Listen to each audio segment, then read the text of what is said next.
अल्हम्दुलिल्लाह वकफ़ा वसलामुन अला इबादिहिल्लज़ीना इस्तफ़ा अम्मा बाद फ़अऊज़ु बिल्लाहि मिनश शैतानिर रजीम बिस्मिल्लाहिर रहमानिर रहीम रब्बि इश्रह ली सदरी वयस्सिर ली अमरी वहलुल उक़दतम मिन लिसानी यफ़क़हू क़ौली सदक़ल्लाहुल अज़ीम। मुअज़्ज़िज़ ख़वातीन हज़रात, जब जंग अज़ीम दोम जो है बिल्कुल अपने इख्तिताम पर थी तो उस ज़माने में एक अमरीकी सफ़ीर बरतानिया में बहुत मशहूर हुआ था जिसका नाम था एवरल हैरीमैन। ये बड़ा कमाल का आदमी था। ये अमेरिका में बिजनेसमैन भी था और डेमोक्रेटिक पार्टी का भी रुकन था। ख़ास तौर पे ट्रूमैन का ख़ास एक एनवॉय भी था। ये बरतानिया में लंदन के अंदर जब मुकीम था तो जब ऐन जंग हो रही थी तो चर्चिल जो था वो उस वक़्त वज़ीर आज़म था। तो इसका चर्चिल की बहू के साथ अफेयर हो गया और ये बताने के लिए ख़ास तौर पे कि मैं एक सुपर पावर का जो एम्बेसडर हूँ और बरतानिया जो है वो हमारी मोहताज है, तो उसको ले लेके वो कभी किसी इस पब में कभी किस जगह पे घूमता फिरता था, जिससे बरतानिया के वो लोग जो बहुत ट्रेडिशनल थे, बहुत पुराने क़दामत परस्त थे, उनको बहुत बुरा लगता था। तो बरतानिया ने ख़ास तौर पे वहाँ पर रिक्वेस्ट की ट्रूमैन को, और कुछ नहीं तो कम से कम हम आपके इलाही हैं, ठीक है आपकी मदद कर रहे हैं हमारी जंग के अंदर हिटलर के ख़िलाफ़, लेकिन इस शख्स को यहाँ से शिफ्ट कर दें, हमारी बहुत बदनामी होती है। तो उस शख्स को वहाँ से उन्होंने रशिया शिफ्ट कर दिया जहाँ स्टालिन होता था। तो रशिया पहुँचकर उसने एक तकरीर की थी और उसने कहा था कि बरतानिया ये समझता है कि शायद जंग ख़त्म हो गई है, जंग अभी शुरू हुई है। ये तो सिर्फ जंग का दरवाज़ा है जो हमने खोला है इस बड़ी आलमी जंग के ख़ात्मे के बाद। और उसके बाद 1945 से लेके 1992 तक और फिर वहाँ से चलते चलते 2001 के 9/11 तक इतनी खूंखार जंग चली है कि जिसके अंदर अमेरिका जो था वो तो बहुत दूर बैठा हुआ था, लेकिन पूरी दुनिया के अंदर जिस जगह पर भी उसे कम्युनिज़्म को रिले नज़र आते थे या उसके बाद फिर मुसलमान नज़र आते थे, उसने उनको तबाह बर्बाद कर दिया और वहाँ पर जंग छेड़ी। अमेरिका वियतनाम में घुसा, 60 लाख के करीब नुकसानात अभी तक नोन जो है मुझे। अमेरिका लैटिन अमेरिका के तकरीबन 8 या 9 ममालिक में गया, चिली में गया, निकरागुआ में गया, होंडुरास में गया, ब्राज़ील में गया, ग्रेनेडा में गया, अपने अपने बंदे वहाँ पर पोस्ट किए, तबाही फैला दी। इसी तरह 9/11 के बाद 35 लाख बच्चे तो कम सिर्फ दवाई ना मिलने की वजह से सिर्फ इराक़ में मारे गए। ये पूरी की पूरी जंग फैली, उसकी वजह ये थी कि अमेरिका सेकेंड वर्ल्ड वॉर के अंदर एक गुर सीख गया था कि हमने दौलत कमानी है, किससे? असला बेच के। अमेरिका न गाड़ी बेचता है, अमेरिका न टीवी बेचता है, न मोबाइल बेचता, कुछ नहीं बेचता। अमेरिका असला बेचता है और असले का उसकी जो फैक्ट्री है, कम से कम 3 या 4 बड़ी फैक्ट्रियाँ कम से कम ऐसी हैं कि जो इस वक्त दुनिया के अंदर मेजर सप्लायर्स हैं। अफ़गानिस्तान की जंग के अंदर 3000 अरब डॉलर खर्च हुए, जिनमें से 2500 अरब डॉलर जो थे वो इन्हीं 5 कंपनियों को मिले, जिनमें 3 असला वाली कंपनियां थीं और 2 वो थीं कि जो किराए के फ़ौजी जो हैं वो भर्ती करती थीं, जैसे बहुत वो मशहूर ब्लैक वाटर कंपनी थी और वो अफ़गानिस्तान में, इराक़ में सप्लाई किया करते थे। हम ये समझते हैं कि अफ़गानिस्तान में तालिबान के जीतने के बाद जंग ख़त्म हो गई है। नहीं, जंग शुरू हुई है और बहुत बड़ी जंग के दहाने पे हम खड़े हैं। वही जंग जिसे सैयदुल अंबिया सल्लल्लाहु अलैहि वसल्लम ने मलहमतुल कुबरा कहा था। क्यों? इसलिए कि अमेरिका वहाँ तबाही बर्बादी फैलाने के बाद निकल गया है और तालिबान वहाँ पर बरसेकदार आ गए हैं, लेकिन तालिबान का इम्तिहान अब शुरू हुआ है। वो जिस इम्तिहान की चक्की के अंदर अब आ गए हैं, उसके लिए उन्होंने 40 साल जो है कभी रूस से और कभी अमेरिका से मार खाई है और वहाँ आगे लड़ने वाले हैं। उन्हें दुनिया के सामने साबित करना है कि एक इस्लामी हुकूमत कैसी होती है। उन्हें दुनिया के सामने साबित करना है कि हम किस तरह इंसाफ डिलीवर करते हैं और दुनिया के सामने साबित करना है हम किस तरह अमन अमान कायम करते हैं। इंसाफ और अमन अमान तो उन्होंने कायम करके दिखा दिया। गुज़श्ता 1 साल के अंदर उनकी जो अमन अमान की सूरत हाल और इंसाफ की सूरत हाल अपने रीजन नहीं पूरी दुनिया में बहुत बेहतर है। धमाके वहाँ हो रहे हैं जो करवाए जा रहे हैं। दाइश जो कि अमेरिका की पली पलाई फोर्स थी वो यहाँ पर है।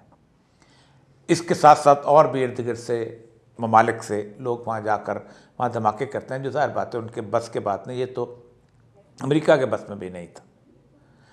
उन्हें पूरी दुनिया के अंदर आइसोलेट किया जा चुका है। वो बिल्कुल शिब अबी तालिब वाली सूरत हाल में है कि तमाम लोग जो हैं उनके मुकम्मल तौर पर उनका नातका बंद किए हुए हैं। अब उनके मुकाबले पे पाकिस्तान को तैयार किया जा रहा है कि तुम चूँकि तुम्हारी जो है डिस्टर्ब्ड है बहुत ज़्यादा, तो तुम खड़े हो जाओ। इस सिलसिले के अंदर पाकिस्तान मुकम्मल तौर पर तैयारी में आ चुका हुआ है। दूसरी तरफ इराक, सऊदी अरब, यमन, उन सारे इलाकों के अंदर एक इंसर्जेंसी की सूरत हाल को दोबारा हवा दी जा रही है। होगा क्या? होगा ये कि यूक्रेन की वॉर जो है उसमें ज़रा सा अमेरिका अब पल्ला जब भारी होना शुरू होगा, और जो कि हो चुका है किसी न किसी हद तक, तो अमेरिका फिर एक और जंग की तरफ लोगों को माइल करेगा, यूरोप को, फिर बाकी मुल्कों को। और वो जंग है रूस को एक और जगह पे रोकने की, और वो रूस की वो बंदरगाह है जो उसमें उसके पास है, शाम के पास है, जिसके ऊपर 2013-14 में लड़ाई शुरू हुई थी, और फिर उसके बाद बशार अल-असद को सपोर्ट किया था रूस ने, और अमेरिका जो था वो उसकी रजीम चेंज का प्रोग्राम पहली दफ़ा नाकाम हुआ था। हर जगह रजीम चेंज प्रोग्राम कामयाब हुआ। इसका 72 रजीम चेंज इसने किए हैं। मुसद्दक की सबसे पहले की थी, यहाँ नाकाम हुआ था, और देर ज़ूर पे दोनों लड़ना शुरू हो गए थे। अब मैं ज़रा सा नक्शा खींच दूँ कि जंग रसूल अकरम सल्लल्लाहु अलैहि वसल्लम के बताए हुए उस सारे नक्शे के मुताबिक कैसे बिल्टअप होगी। मोहम्मद बिन सलमान से लड़ाई है, और मोहम्मद बिन सलमान के ख़िलाफ़ बाकायदा एक पूरे का पूरा हल्का तैयार किया गया है, जिसमें प्रिंस तलाल से लेके बाकी कि जब भी शहज़ादा साहब जो हैं वली अहद से शहज़ादा सुल्तान बनने की कोशिश करेंगे, तो यहाँ पर हम एक कूक है जिसे कू डेटा कहते हैं वो ले आएंगे। और इस कन्फ्यूजन के अंदर होसीस जो कि ईरानीज़ हैं और ईरानी उनको सपोर्ट करते हैं, वो एंटर होने की कोशिश करेंगे। और दूसरी तरफ से बहरीन जो है वहाँ भी एक शिया पॉपुलेशन है, वो अल-खबर के रास्ते यहाँ एक सूरत हाल पैदा करेगी। रसूलुल्लाह सल्लल्लाहु अलैहि वसल्लम फरमाया, एक बादशाह के मरने पर इख्तलाफ होगा और इस कदर लड़ाई होगी कि मिना के अंदर खून रेसी होगी, और मिना का मैदान जो है वो खून से रंगीन हो जाएगा। और ये एक बुनियाद होगी जिसके अंदर मुख्तलिफ शहर जो हैं वो इस काबिल नहीं रहेंगे कि वहाँ रहा जा सके। मदीना, ज़ाहिर बात है कि मदीना बुनियादी तौर पर बहुत पुरसकून जगह है, लेकिन मदीना में होसीस का और ईरानियन इन्फ्लुएंस मौजूद है, इसलिए वहाँ पर भी कुछ तो खून होगा। लेकिन मक्का में चूँकि ईरानी इन्फ्लुएंस नहीं है, या इस तरह का इन्फ्लुएंस नहीं है कि प्रॉक्सीज आ सकें, तो एक शख्स जो है वो वहाँ से भाग के फरमाया मक्का आ जाएगा, और लोग उसको पहचानते होंगे। मैं बड़ी बड़ी हदीस जिनके बारे में कोई ऑथेंटिकेशन नहीं है, उसके अलावा मैं पक्की वो हदीस जो कि हसन है और सही है उनके बारे में बात कर रहा हूँ। अगरचे कि इस समय में बहुत सारी हदीसें हैं जो कि घड़ी भी गई हैं और उनको मौज़ूआत के अंदर झूठी हदीसों में शामिल किया जाता है, लेकिन वो हदीसें जो इमाम मेहदी की आमद के बारे में ख़ास हैं उनके बारे में गुफ्तगू करता हूँ। वहाँ पर उनकी जब बैत होगी तो शाम, ज़ाहिर बात है शाम में प्रॉक्सी कोई और चल रही होगी, शाम में किसी और का इक़्तिदार होगा, शाम किसी और की मदद के ऊपर वहाँ से निकलेगा, तो उस शख्स के ख़िलाफ़ जो है वो वहाँ पर अपनी फ़ौज भेजेगा जो कि बैज़ा के मकाम पे वहाँ पर धंसा दी जाएगी। और ये बुनियादी निशान होगा इस बात का कि ये इमाम मेहदी हैं, क्योंकि ये अल्लाह की तरफ से निशानी होगी। तो फिर खुरासान से लश्कर जो है उनकी तरफ जाएगा। लेकिन यहाँ क्या हो रहा होगा, इससे पहले बहुत बड़ी एक कैफियत जो है वो नज़र आ रही होगी इस पूरे ख़ित्ते के अंदर, जिसके बारे में सूफिया जो हैं और बाकी लोग जो हैं वो इस बात के बारे में पेशगोइयाँ करते चले आ रहे हैं। एक तो अहम तरीन पेशगोई ये है कि पाकिस्तान और अफ़गानिस्तान किसी तौर पर भी एक अलहदा मुल्क नहीं होंगे, बल्कि एक वक्त ऐसा आ जाएगा कि दोनों एक ही मुल्क, खा फेडरेशन बने या कन्फेडरेशन, उसका हिस्सा बन जाएंगे। और पाकिस्तान जो है वो मुकम्मल तौर पर, ये बहुत बड़े सूफिया की उनकी पेशगोइयाँ थी, और नाम हो सकता है पाकिस्तान ही हो, लेकिन ये एक हिस्सा बनेगा और ये दोनों अवाम की सूरत हाल के बुनियाद पर बनेगा। यही वो सूरत हाल है जिससे घबरा के क्योंकि जब भी जंग हुई है हिंदू ने की है वो अफ़गानिस्तान से आए हुए लोगों के साथ, क्या कि महमूद गज़नवी हो, शहाबुद्दीन गौरी हो, या कुतुबुद्दीन ऐबक हो, या उसके बाद अल्तमश हो, या शेर ससूरी हो, या मुग़ल हो, नाम उनका लोग तर्क लेते हैं, लेकिन वो अफ़गानिस्तान के अंदर आबाद होकर उन्होंने अपना बेस बनाया हुआ था और वहीं से निकले थे, वो यहाँ आए थे। आखिरी जंग हुई थी अहमद शाह अब्दाली की, जब पूरे का पूरा हिंदुत्व जो है बालाजी बाजीराव के साथ इकट्ठा होकर आ गया था और 4 लाख की फ़ौजें थीं और फ़ौज को जो है उन्होंने तबाह बर्बाद कर दिया था।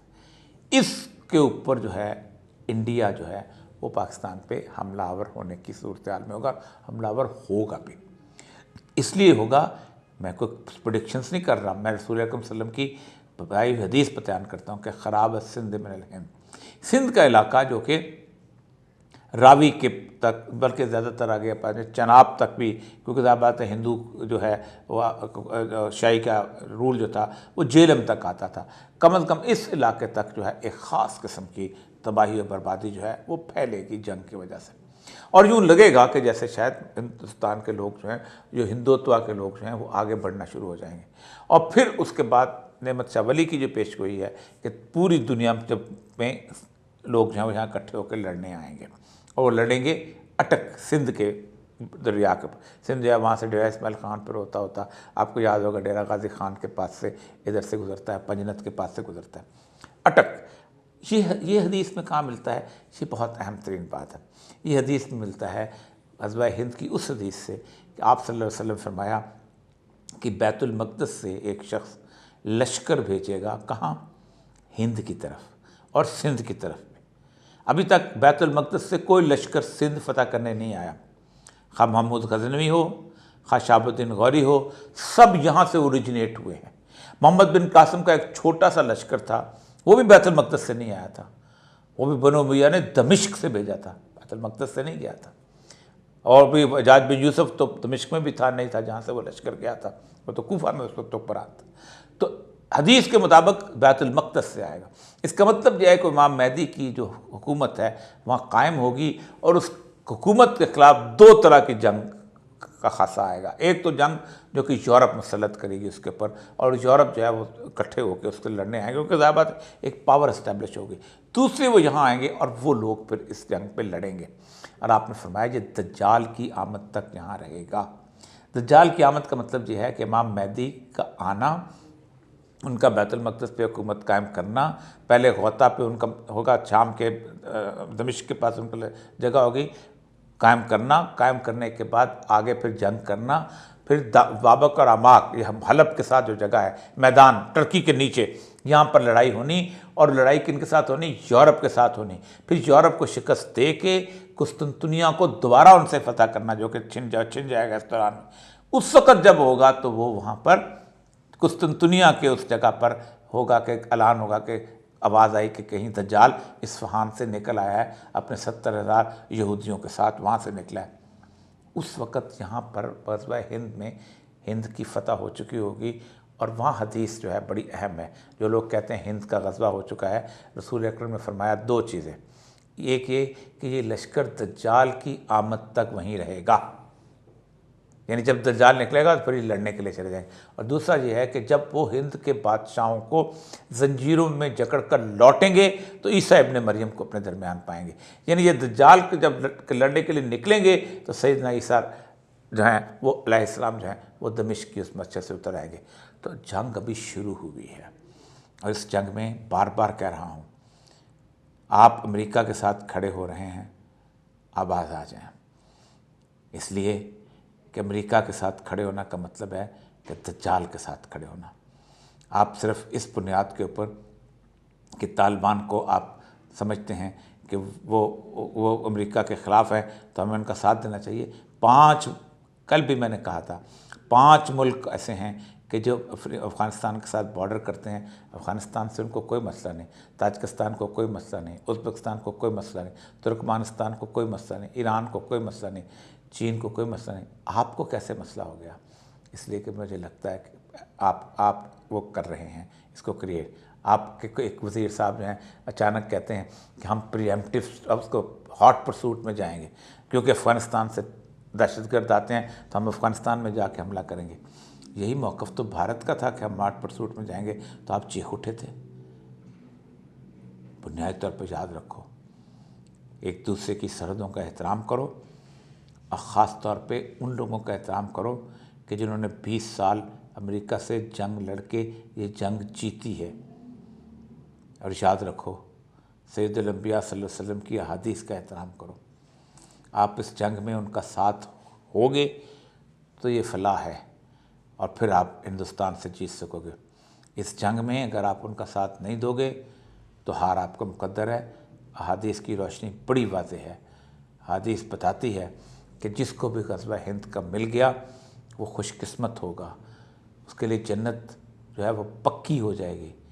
लेकिन अगर आप अमेरिका के साथ मिल के और भारत की उसको सरहद को सेव करके मगरबी सरहद से लड़ोगे तो फिर शायद आप अपना अंजाम आखिरत में सोच लें। रसूलुल्लाह के अहादीस तो इस बारे में बहुत वाज़ेह है। वाखिर दावाना अल्हम्दुलिल्लाहि रब्बिल आलमीन।